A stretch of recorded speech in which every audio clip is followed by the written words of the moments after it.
तो आज आज के इस वेबिनार में हम बात करेंगे कि प्रिकास्ट इंडस्ट्रीज में क्या क्या अपॉर्चुनिटीज है, कैरियर वाइज क्या नौकरी मिल सकता है, उस नौकरी में सैलरी क्या होगा, किस टाइप के रोल होते हैं, इन सारी चीज़ों पे बात करेंगे। और आज के हमारे स्पीकर हैं मिस्टर रोशन बलदेवन, जिनके पास प्रिकास्ट इंडस्ट्री में काम करने का 17+ ईयर का एक्सपीरियंस है। तो mister Roshan, over to you.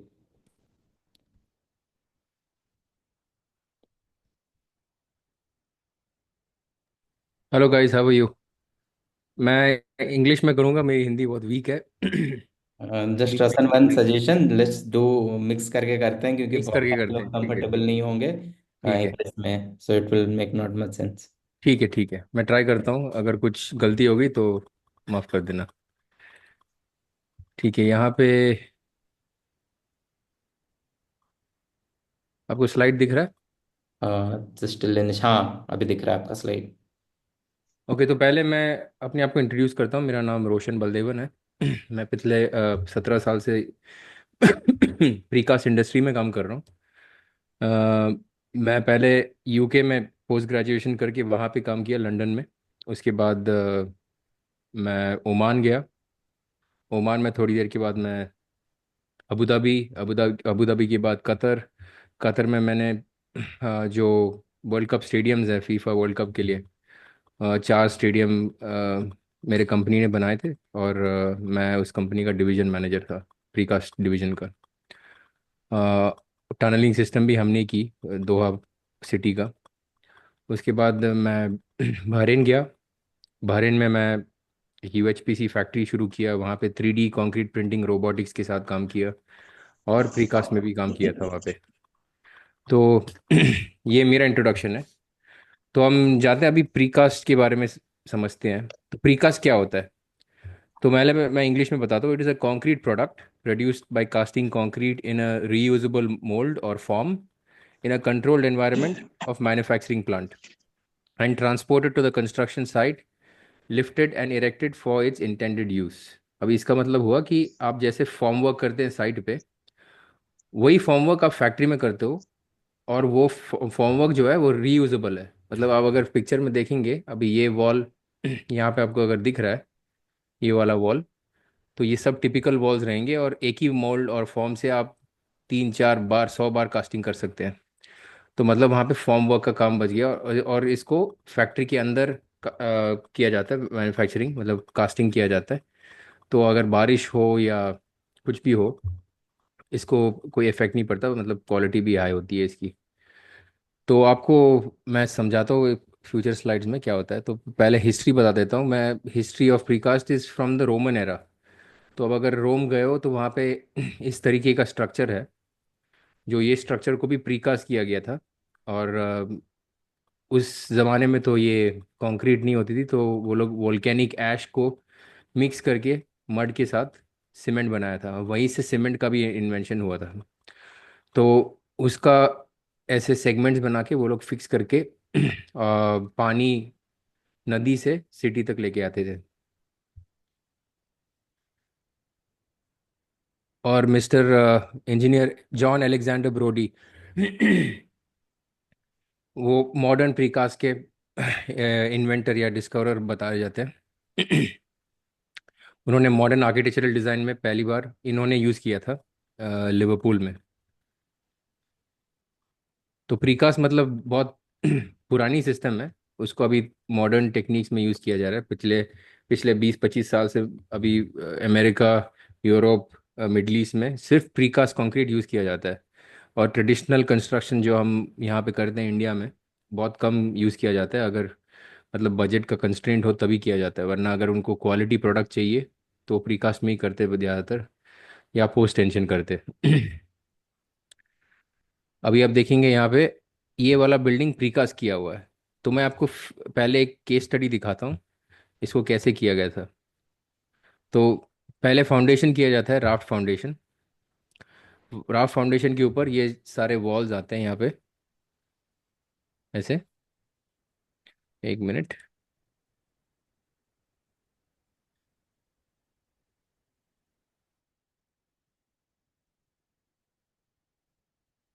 ये दिख रहा है मेरा? ओके।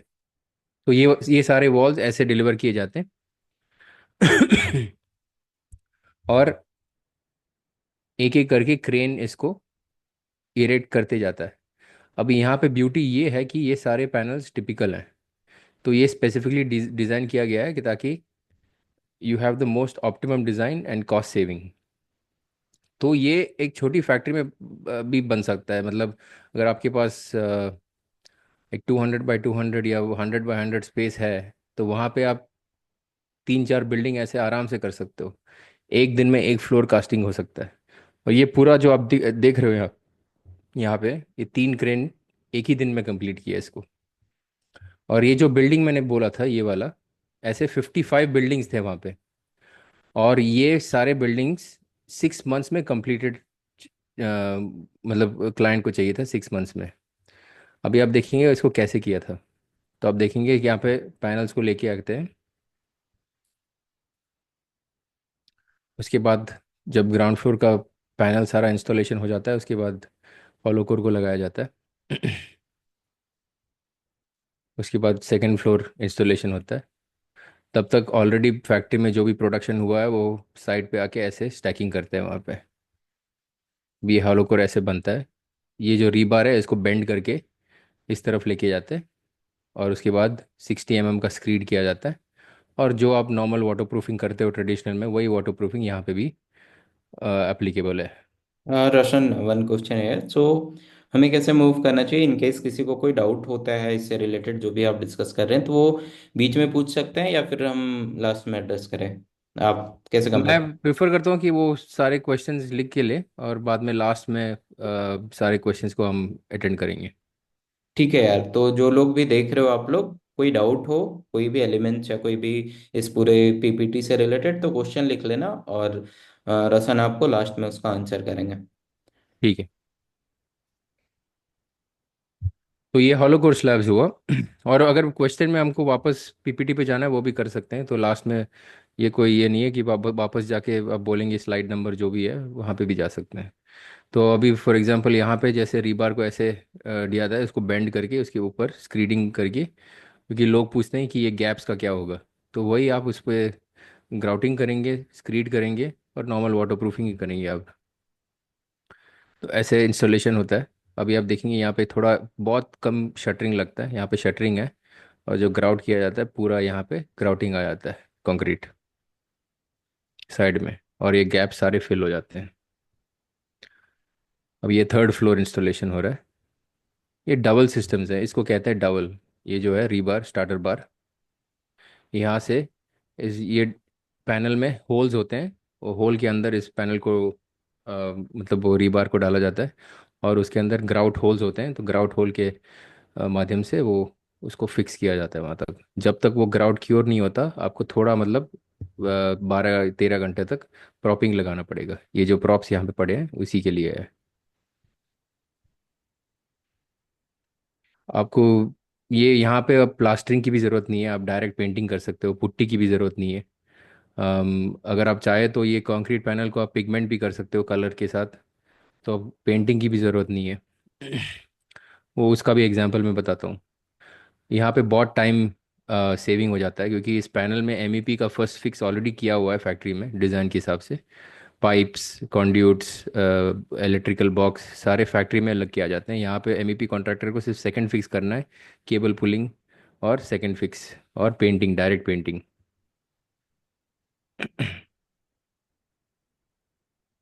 तो यहाँ पे देखिए कैसे इंस्टॉलेशन किया जा रहा है डबल के अंदर। तो इसको प्रॉपिंग कहते हैं इसको। जब तक वो ग्राउट क्योर नहीं होता तब तक, यहाँ पे आप होल दिख रहे होंगे, यहाँ पे 3 होल हैं यहाँ पे। तो डबल जो रॉड है वो यहाँ तक आ जाता है। और इसके अंदर आप ग्राउट पोर करते हो और उसको क्यूरिंग के लिए लगाते हैं। और उसके ऊपर ये प्रॉप्स भी लगते हैं ऐसे। अब ये 12 मीटर का पैनल है। ये सिर्फ आप देखेंगे यहाँ पे 1 2 3 4 5 6 7 8 लोग हैं। 8 लोगों ने 12 मीटर का पैनल 6 घंटे में ख़त्म कर दिया। अब ऐसे लगता है पूरा साइट। यहाँ पे डिफरेंट डिफरेंट एलिमेंट्स हैं, यहाँ पे कॉलम्स हैं, बीम्स हैं। ये एक्सटर्नल लोड बेयरिंग पैनल्स और इंटरनल लोड बेयरिंग पैनल्स। अब एक्सटर्नल लोड बेयरिंग पैनल में आपको इंसुलेशन भी लगाया जाता है। उसमें पॉलीस्टीरीन इंसुलेशन होता है, 32 kg या 18 kg का इंसुलेशन। वो आप सैंडविच पैनल की तरह बना सकते हो उसको, ताकि आपका मतलब सस्टेनेबिलिटी भी रहे और आप एनर्जी सेविंग भी कर सकते हैं बिल्डिंग के अंदर। तो आपको कुछ एडिशनल इंसुलेशन करने की ज़रूरत नहीं है। और यहाँ पे आप हॉलो कोर इंस्टॉल करके डायरेक्ट जा सकते हो आप। ऐसे देखिए। और जब सेकंड फ्लोर का पैनल इंस्टॉलेशन चल रहा है, क्योंकि नीचे कोई प्रॉपिंग नहीं है, कोई शटरिंग नहीं है, तो फिनिशिंग आदमी नीचे जाके ग्राउंड फ्लोर में काम शुरू कर सकता है, टाइलिंग और पेंटिंग का जो भी है। कोई मतलब साइट क्लीन है।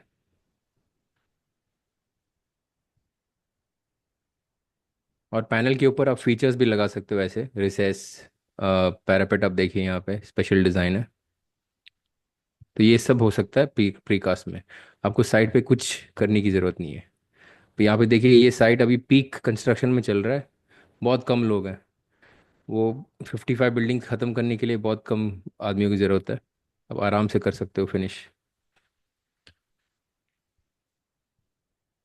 This is the completed building. ये जो भी एलिमेंट्स आप दिखा रहे हो सारे प्रीकास्ट ही इसमें यूज हो? 100%, 100%, इसमें कुछ भी साइड पे किया नहीं है। सब कुछ प्रीकास्ट है। तो ये फैब्रिकेशन आपका साइट पे ही हो रहा था उन नहीं, एलिमेंट्स? फैक्ट्री में, फैक्ट्री में। ये वाला फैक्ट्री बिकॉज कतर गवर्नमेंट के लिए मैं हम लोग काम कर रहे थे, तो कतर गवर्नमेंट का फैक्ट्री था। It was around 330,000 square metre factory. World single largest precast factory था। तो इसीलिए हम ये प्रोजेक्ट ख़त्म कर पाए। वरना आप इतनी बड़ी फैक्ट्री की ज़रूरत नहीं है, आप छोटे फैक्ट्री से भी शुरू कर सकते हो। क्योंकि वहाँ पे सब कुछ अर्जेंसी था। 2022 में वर्ल्ड कप था, उनको सब कुछ 2-3 साल में चाहिए था। तो इसीलिए इतनी बड़ी फैक्ट्री की ज़रूरत पड़ी। उसके बाद पेंटिंग किया उस पर।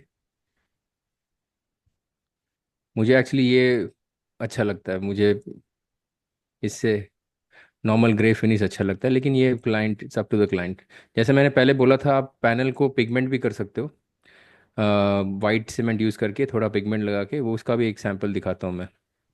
तो ये जो स्टेप्स है आगे, वो भी प्रीकास्ट है। अब देखेंगे यहाँ पे लिफ्टिंग हुक्स दिया हुआ है। वो आप कटिंग करके उसको फिल कर सकते हो आप। और वो भी पेंट कर सकते हो। अगर आपको मैंने एक फ्री ई बुक रेडी किया आपके लिए। आप ये स्कैन करके वो डाउनलोड कर सकते हो आप। तो मैं 2 मिनट के लिए यहाँ पे रहता हूँ। हाँ, जिनको भी चाहिए वो अपना मोबाइल से इसको स्कैन कर ले। अदरवाइज अभी नहीं कर पा रहे हो तो ये स्क्रीनशॉट मैं शेयर कर दूंगा, क्योंकि बहुत सारे लोग मोबाइल से ज्वाइन किए होंगे ये मीटिंग, तो वो इशू आ रहा होगा। No problem. मैं एक स्क्रीनशॉट ले लेता हूँ, वो शेयर कर सकता हूँ।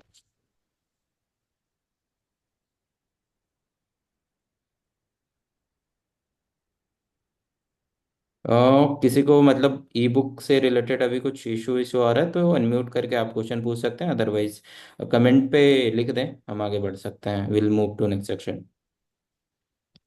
एंड यार again please make it engaging, otherwise ऐसा लगेगा कि बस रोशन बात कर रहे हैं वन साइड से, फिर इनपुट पता नहीं चल पाता है। तो प्लीज आप लोग के इनसे भी चीज़ें आनी चाहिए।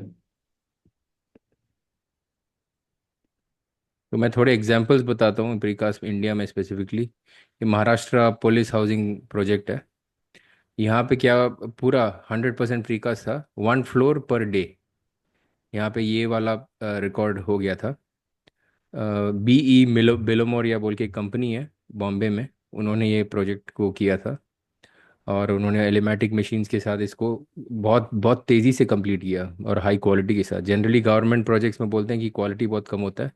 यहाँ पे एक्चुअली क्वालिटी इतना ज़्यादा है कि आपके ट्रेडिशनल कंस्ट्रक्शन से अच्छा होगा। और जो कि एलिमेटिक भी इन्वॉल्व है, वो क्वालिटी भी देखेंगे। और यहाँ पे फैक्ट्री बड़ी थी, तो एक दिन में 1 फ्लोर कास्टिंग हो सकता था। मतलब I am talking about including walls, electrical conduits, everything एक दिन में हो गया था, फर्स्ट फिक्स बोल रहा हूँ। और स्लैब्स। गैलेक्सी टावर हैदराबाद में। This is the India's tallest precast, fully precast building structure, 43 floors का है। एंड यहाँ पे भी एलिमेटिक इन्वॉल्व था। ये औरोबिंदो बोल के एक कंपनी है, उन्होंने किया है ये। फिर ये मिशन 96 LNT अपना था एक प्रोजेक्ट, उन्होंने ये प्रोजेक्ट किया है। 96 डेज में ये 12 स्टोरी बिल्डिंग ख़त्म किया उन्होंने। ये आई गेस उन्होंने लास्ट ईयर आई गेस रोशन किया था, 23 हाँ में या 22 में किया है। हाँ, डेट मुझे सही से हाँ याद नहीं हाँ, है मतलब लेकिन उन। ये उतने टाइम काफी न्यूज में आया था ये प्रोजेक्ट। अच्छा अच्छा। हाँ प्लीज। एक्चुअली LNT वहाँ पे मिडल ईस्ट में भी बहुत काम करती है। वो एक स्टेडियम उन्होंने भी बनाया था वहाँ पे कतर में। और JV पार्टनर उनका एक लोकल प्रीकास्टर था, उन्होंने भी फुल फुल प्रीकास्ट ही किया था स्टेडियम। अल रयान स्टेडियम बोल के था। फिर आपने तो स्टैचू ऑफ यूनिटी का तो सुना ही होगा। ये this is the world's tallest statue, और इसको भी प्रीकास्ट में ही किया था। अब सेगमेंट्स को देखिए कैसे इंस्टॉल करना है। एक एक फ्रेम था अंदर, और उसके ऊपर इन्होंने ये जब जो डिटेल्स हैं रबर मोल्डिंग के साथ किया था। ये प्रीकास्ट में ही हो सकता है, आप कास्ट इन सीटू में नहीं कर सकते ये सब। फिर टनल सेगमेंट्स को आपको पता ही है। टनल सेगमेंट्स ऐसे सेगमेंट्स में बनाया जाता है, और जो कि ये साइजेस मतलब यूनिफॉर्म है, तो आप एक पूरी फैक्ट्री को ऐसे लगा सकते हो। और कास्टिंग, डेली कास्टिंग करके आराम से आप निकाल सकते हो इतने सारे पीसेस।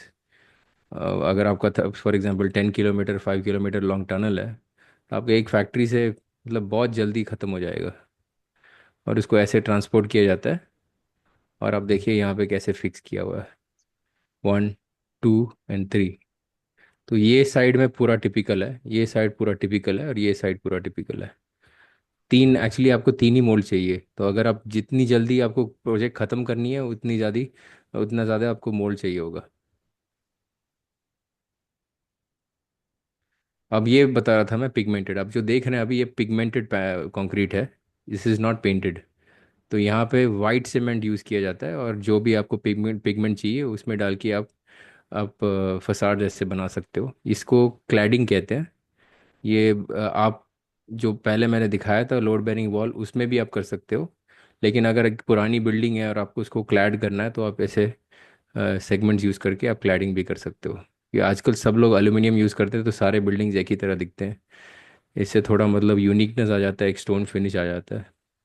और इसमें पिगमेंट्स होने की वजह से बिल्डिंग हमेशा फ्रेश दिखती है।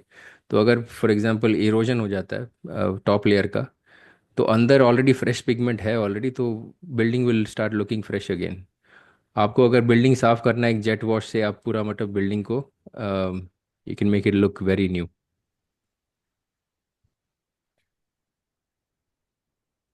सी दीज आर द फसाड्स। यहाँ पे आप ऐसे फसाड्स में रबर मोल यूज़ करके सिग्नेचर्स भी कर सकते हो ऐसे। डिफरेंट डिफरेंट टाइप्स के क्या बोलते हैं टेक्सचर्स भी कर सकते हो। Anything is possible. फिर बाउंड्री वॉल यहाँ पे एक ये सैंपल है। ये भी कतर इंटरनल सिक्योरिटी फोर्स के लिए था, एक सैंपल प्रोजेक्ट है। उनको डिफरेंट कलर्स भी दिखाया गया था। तो ये सब प्रीकास्ट है। Everything is precast. This logo is also precast. और यहाँ पे आप देखिए ये टेक्सचर्ड फिनिश जो पैटर्न फिनिश है, वो ऑलरेडी मोल्ड में आप रबर मोल्ड बना के आप मोल्ड में डालते हो। और डालने के बाद आप ऐसी डेली कास्टिंग करो, ये ऑटोमेटिकली आ जाता है, आपको कुछ करने की ज़रूरत नहीं है। ऐसे टेक्सचर्स भी कर सकते हो आप, डिफरेंट डिफरेंट टेक्सचर्स। और प्योर वाइट फिनिश भी कर सकते हो। This is one sample project. Pigmented panel, not painted. इसमें कुछ पेंट नहीं है। नीचे आप बिटुमिन पेन देख रहे हैं। आप 5 किलोमीटर का बाउंड्री वॉल एक हफ्ते में ख़त्म, इंस्टॉलेशन ख़त्म कर सकते हैं। अब देखिए ये होता है। अब अच्छा, यहाँ पे हम थोड़े क्वेश्चंस ले लेते हैं फिर, before we go to manufacturing. हाँ श्योर। अभी तक किसी को कोई डाउट है तो please feel free to ask, unmute कर लो अपने आप को और क्वेश्चन पूछ सकते हो। मीनवाइल आसिफ के कुछ क्वेश्चन से रसन you can address them. Chat में। हाँ, उसने कोई, आसिफ आप अनम्यूट करके भी पूछ सकते हो। हेलो, कैसे हैं आप? सब ठीक है? ठीक है, ठीक है, मैं बोलिए सर। यही पूछ मैं यही बोल रहा था कि ये इकोनॉमिकल होगा ना प्रीकास्ट जो, मतलब ये है कि कॉस्ट इफेक्टिव होगा, ये पूछना था मुझे। अब यहाँ पे दो चीज़ है। अगर एक ही यूनिट कर रहे हैं ना, तो प्रीकास्ट जी इकोनॉमिकल जी। नहीं होगा, क्योंकि अगर आप मोल्ड्स बना रहे हो तो मोल्ड्स को आप यूटिलाइजेशन अगर करना है तो आपका इकोनॉमिकल नहीं होगा। तो प्रीकास्ट फैक्ट्रीज क्या करते हैं नॉर्मली, तीन चार टाइप के यूनिट्स रेडी करते हैं फैक्ट्री में, type A, type B, type C, type D. और फिर मार्केटिंग करते हैं, बोलते हैं कि टाइप ए का प्राइस ये है, टाइप बी का प्राइस ये है। तो उनको मोल्ड चेंज करने की ज़रूरत नहीं है, मोल्ड्स ऑलरेडी सेट है फैक्ट्री में। तो क्या होता है, अगर एक साल में अगर उनको 50 विला मिल गया तो वो डिप्रिशिएट हो जाता है, तो वो फिर वो अच्छे कॉस्ट में मतलब बेच सकते हैं। अगर आप एक कस्टमाइज विला चाहते हो, बोलने कि नहीं मेरा अलग डिज़ाइन है, मेरे को आप मेरे डिज़ाइन से बनाओ, तो एक विला अगर बना रहे हो तो थोड़ा एक्सपेंसिव होगा, 20% मोर होगा आपका। और डिपेंड्स ऑन कितने मशीनरीज है, कितना मतलब फैक्ट्री कितना ज़्यादा प्रॉफिट लगाना चाहता है। वरना अगर आपके पास 10, 15, 20 से ऊपर, समटाइम 500, 1000 ऐसे विलाज हैं, ऐसे यूनिट्स हैं, तो पिकास बिकम्स 30% चीपर। और अगर मैं क्या रेकमेंड करता हूँ कि अगर आपके पास एक यूनिट है और आपके पास फॉर एग्जांपल आप ब्लॉक वर्क यूज़ करके नॉर्मल स्ट्रक्चर बनाते हो, तो आप हॉलोकोर स्लैब्स यूज़ कर सकते हैं। Hollow core slabs are cheaper even for 5 square metre, क्योंकि वहाँ पे मटेरियल बहुत कम किया यूज़ किया जाता है, और रीबार स्टील नहीं है। It is 45% less material and 52% less weight, hollow core slab per square metre. तो इसलिए हॉलोकोर स्लैब प्रीकास्ट एलिमेंट आपको एक छोटे से छोटे प्रोजेक्ट में भी आप यूज़ कर सकते हैं। लेकिन अब अगर आपको फुल सिस्टम चाहिए, प्रीकास्ट में भी अलग अलग टाइप्स के हैं, कॉलम्स, बीम्स और हॉलो कोर, और आप ब्लॉक वर्क यूज़ कर सकते हो वॉल के लिए। एक ऑप्शन वो है। या तो आप पूरा cast in situ traditional way में स्ट्रक्चर करें और हॉलो कोर स्लैब यूज़ करें, ये दूसरा है। वरना तीसरा, which is the most full precast system, is full load bearing wall and WL walls and you put the hollow core slabs. ये तीन सिस्टम्स हैं।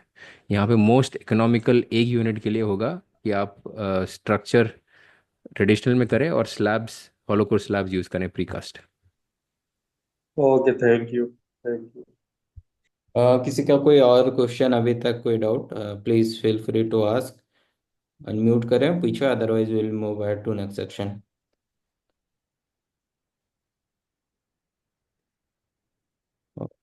डाउट नहीं है तो टाइप भी कर सकते हो। Will read that, will read your message and we can move ahead. Cool, I think रसन we should move ahead. Okay. तो ये होती है एक प्रीकास्ट फैक्ट्री। यहाँ पे आप देखेंगे कि यहाँ पे माउस दिख रहा है मेरा। हाँ, विजिबल है। तो यहाँ पे ये टेबल्स हैं, यहाँ पे डोर, विंडो, यहाँ पे रीइंफोर्समेंट लगाया जाता है। तो ये है, यहाँ पे क्रेन्स भी है। This is a typical precast factory, this is a big factory, वरना ऐसे भी छोटे फैक्ट्रीज हैं। अब देखिए यहाँ पे प्रिपरेशन ऐसे किया जाता है कि रीबार को मोल्ड के अंदर ऐसे डालते हैं, नॉर्मल जैसे आप साइड पे करते हैं, चेयर्स यूज़ करके, स्पेसर्स यूज़ करके, नॉर्मल सिस्टम है। यहाँ पे बहुत बहुत बेसिक सिस्टम है, उन्होंने वुडन शटरिंग भी यूज़ किया हुआ है। और ये जो है दिख रहा है यहाँ पे, this is may be A opening. तो ऐसे मोल्ड रेडी किया जाता है डिज़ाइन से, इसका फैब्रिकेशन ड्राइंग आता है और इसके हिसाब से बनाया जाता है। और हर पैनल पे नंबरिंग होती है, उसी नंबरिंग के हिसाब से साइट इंस्टॉलेशन भी करती है उसको। वैसे देखिए यहाँ पे, अबे ये जो होल आप आपने देखा यहाँ पे, वही है यहाँ पे ऐसे विंडो, और कास्टिंग किया जाता है। ये होल टेबल को दो तरीके से वाइब्रेट किया जाता है। टेबल के ऊपर वाइब्रेटर्स लगे होते हैं, जो टेबल के साइज़ के हिसाब से कंक्रीट को वाइब्रेट करती है। और third option is poker, which is not recommended. Table vibrators are more recommended. लेकिन for cost effective solution poker भी यूज़ किया जाता है। पोकर का एक प्रॉब्लम है कि वो आदमी बीच में नहीं जा सकता, तो यहाँ पे एक प्लैंक डाल के बीच में जाके उनको वो वाइब्रेशन करना पड़ेगा। तो इसको डीमोल्ड ऐसे किया जाता है। इसको कहते हैं हाइड्रोलिक टिल्टिंग टेबल। तो पैनल्स को टिल्ट क्यों किया जाता है, क्योंकि this is the best way to lift it. ऊपर से लिफ्ट किया जाता है, least stress on the panel. अब अगर यहाँ से लिफ्ट करेंगे सरफेस से, तो सेंटर में बहुत स्ट्रेस आएगा। तो इसी वजह से आप ऊपर से लिफ्ट करते हैं। तो इसकी वजह से पैनल को टिल्ट किया जाता है। ये दो तरीके के टेबल्स हैं, normal hydraulic tilting which is automatically tilting, और दूसरा है विच इज़ मैनुअल टिल्टिंग, मतलब यहाँ पे टेबल पे हुक्स लगे हैं और क्रेन से आप उठाते हो उसको। तो इसका एक ड्रॉबैक है कि आपको एक और क्रेन चाहिए होगा पैनल को लिफ्ट करने के लिए, when one crane is lifting the tilting the panel the table. इसको वो ग्राउट होल्स मैंने जैसे बोला था, वो ग्राउट होल्स हैं, इसके अंदर वो ये डबल्स जाएंगे और आप ग्राउट होल्स में ग्राउट फिल करके उसको नॉन श्रिंकिंग ग्राउट डाल के उसको फिक्स करते हैं। उसके बाद ये स्टॉक यार्ड में जाता है। स्टॉक यार्ड में ऐसे ये सब सारे पिगमेंटेड पैनल्स है, देखिए इसको ऐसे स्टॉक किया जाता है। ये पूरा प्रोजेक्ट का पैनल रेडी है, फाउंडेशन साइड पे हो रहा है, और फाउंडेशन को शायद फॉर एग्जांपल समझिए 3 महीने लगते हैं। 3 महीने में ऑलरेडी इतने सारे पैनल्स ऑलरेडी रेडी है। As soon as the foundation is ready, immediately आपके पास जितने ट्रेलर्स हैं और जितने क्रेन्स हैं, उतनी जल्दी आपकी कंप्लीट प्रोजेक्ट ख़त्म हो जाती है।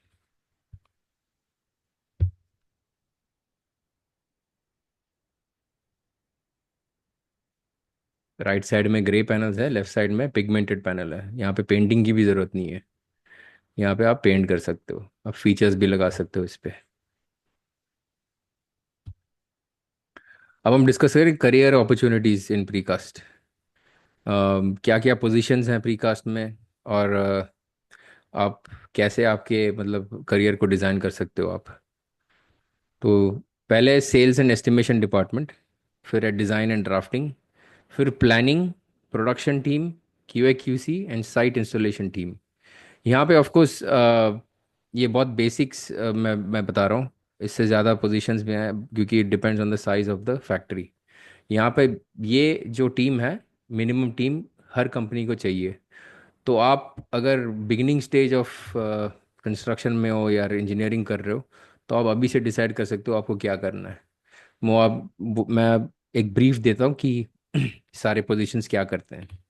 तो सेल्स एंड एस्टिमेशन डिपार्टमेंट में सेल्स इंजीनियर होती है, एक QS engineer and estimation manager.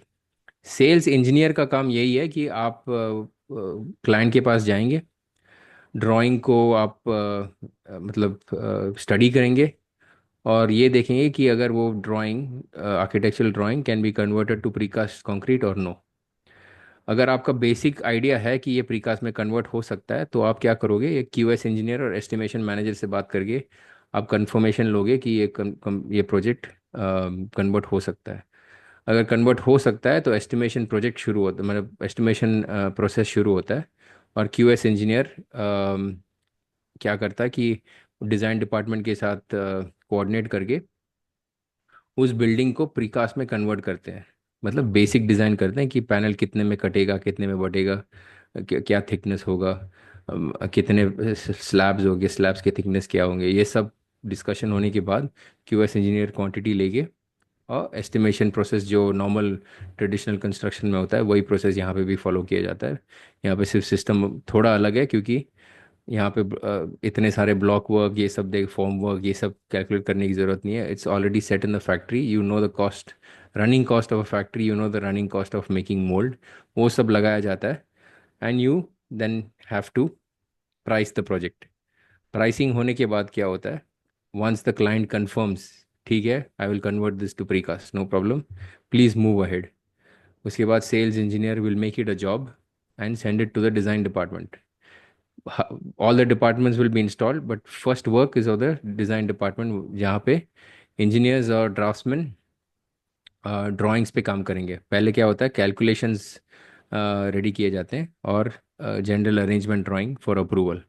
Approval होने के बाद इसको ड्राफ्टिंग स्टेज में किया जाता है, फैब्रिकेशन ड्राइंग सारे रेडी किए जाते हैं। इससे पहले मोल्ड ड्राइंग्स भी रेडी किए जाते हैं। वहाँ पे आपको स्ट्रक्चरल इंजीनियर की ज़रूरत होगी, junior engineer, senior structural engineer, team leader for draughtsman और ड्राफ्ट्समैन। यहाँ पे सॉफ्टवेयर आपको चाहिए होंगे, कॉन्साइस, ई टैब्स, स्टैड, ऑटोकैड, रिवेट, ये सारे सॉफ्टवेयर यूज़ किए जाते हैं।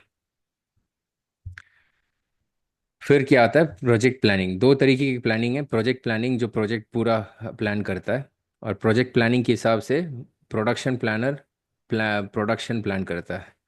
तो ये दो डिपार्टमेंट्स हैं। एक मास्टर प्लानिंग देखता है और एक स्पेसिफिकली प्रोडक्शन प्लानिंग, क्योंकि एक फैक्ट्री में शायद 30-40 प्रोजेक्ट्स चल रहे होंगे।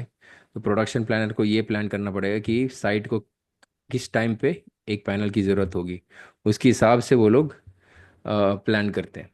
और इसीलिए यहाँ पे दो प्लानर की ज़रूरत होती है। हर बड़ी कंपनीज में प्लानिंग डिपार्टमेंट होती है जहाँ पे एक प्लानिंग इंजीनियर होता है और बहुत सारे प्लानर्स भी हैं। It all depends on the size of the factory. फिर आता है प्रोडक्शन। प्रोडक्शन में मोल्ड फैब्रिकेशन टीम चाहिए, सुपरवाइज़र, फोरमैन, जो डिज़ाइन से मोल्ड ड्राइंग्स जब आते हैं तो वो लोग उसको रिव्यू करके मोल्ड पे काम शुरू करते हैं। उसके बाद होता है production supervisor and foreman. Production supervisor क्या करता है, he supervises everything that is happening in the factory, make sure materials are there on time, raw materials deliver हो गए हैं, फैक्ट्री क्लीन है, टीम्स रेडी हैं। क्योंकि बहुत सारे लेबर को ड्राइंग रीड करना नहीं आता, तो ये बंदा होता है जो साइट एक्चुअल फ्लोर पे along with the production engineer first checks करते हैं। उसके बाद स्टॉक यार्ड। प्रोडक्शन होने के बाद स्टॉक यार्ड में जब एलिमेंट्स को डिलीवर किया जाता है, स्टॉक यार्ड सुपरवाइज़र, जो अगर पैनल्स पे थोड़े बहुत रिपेयर चाहिए होंगे और उसको प्रॉपर तरीके से अरेंज करना है डिलीवरी के लिए, ये सब स्टॉक यार्ड सुपरवाइज़र करता है। और उसके बाद इनको सब सुपरवाइज करने के लिए एक प्रोडक्शन मैनेजर भी है। फिर Q A Q C team है। Q A Q C I M S coordinator, internal internal management systems अगर कंपनी की एक ज़रूरत है आईजो सर्टिफिकेट्स लेने के लिए, वो Q A Q C team के अंडर आता है। फिर लैब टेक्नीशियन, यहाँ पे कंप्रेशन टेस्ट, स्लम टेस्ट सब किया जाता है लैब पूरा देखने के लिए। उसके बाद क्वालिटी इंजीनियर फैक्ट्री के लिए, जो जब मोल्ड्स रेडी होते हैं तो the quality engineer will check the drawing and the measurements of the mould to make sure is as per the drawing. उसके बाद क्वालिटी इंजीनियर फॉर साइट, जो उससे पहले होता है क्वालिटी इंजीनियर स्टॉक यार्ड, जो स्टॉक यार्ड में भी चेकिंग करता है बिफोर डिलीवरी टू चेक कोई चिप्स या कोई डैमेज तो नहीं है पैनल पे। वो चेक करने के लिए एक इंजीनियर रहता है वहाँ पे। और उसके बाद क्वालिटी इंजीनियर ऑन साइट, जो एज पर ड्राइंग इंस्टॉलेशन चल रहा है कि नहीं, panels are in the right place, अगर मेथड स्टेटमेंट बनाना है, ये सब क्लाइंट के साथ कोऑर्डिनेट करना है, ये सब क्वालिटी इंजीनियर करता है। And of course to supervise all of them there is a Q A Q C manager. फिर साइट्स इंस्टॉलेशन पे आपको project engineer, depends on the size of the project. मैं एक टीम की बात बोल रहा हूँ अभी। यहाँ पे एक प्रोडक्शन सुपरवाइजर चाहिए, प्रोजेक्ट फोरमैन और प्रोजेक्ट मैनेजर। इन सब का काम यही है कि as per the numbering of the panels, panels को राइट जगह पे फिक्स करना है, और उसको इसकी अलाइनमेंट करनी है, ग्राउटिंग करनी है, make sure everything is in place and in check with high quality. क्योंकि साइट पे क्या होता है, क्लाइंट्स भी होते हैं तो बहुत सारे Q A Q C checks भी होते हैं साइट पे। तो ये है अपना all the positions that are there in precast. मैं actually every month, twice a month or thrice a month, I have a free webinar that teaches you everything about precast concrete. If you want, you can join that on 28th. वहाँ पे और in depth में जाते हैं हम लोग, for example, production process and installation process and different और examples देते हैं, और it's more of videos and how everything is done. So अगर आपको join करना है तो आप join कर सकते हैं, ये महीने की 28th को एक है। That's all from me. If anybody has any questions, please feel free to ask. Thanks thanks Roshan, it was insightful. इसके अलावा यार किसी को कोई डाउट है और कैरियर से रिलेटेड क्वेश्चन पूछने हैं कि कितनी सैलरी होती है, जो भी डाउट्स हैं वो पूछ सकते हो। अनम्यूट करो और क्वेश्चन पूछो।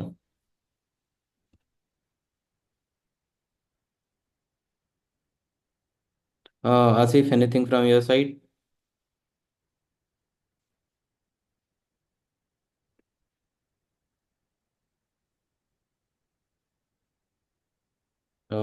Gautam, Sameer? I think no, anyone don't have any doubt. Cool.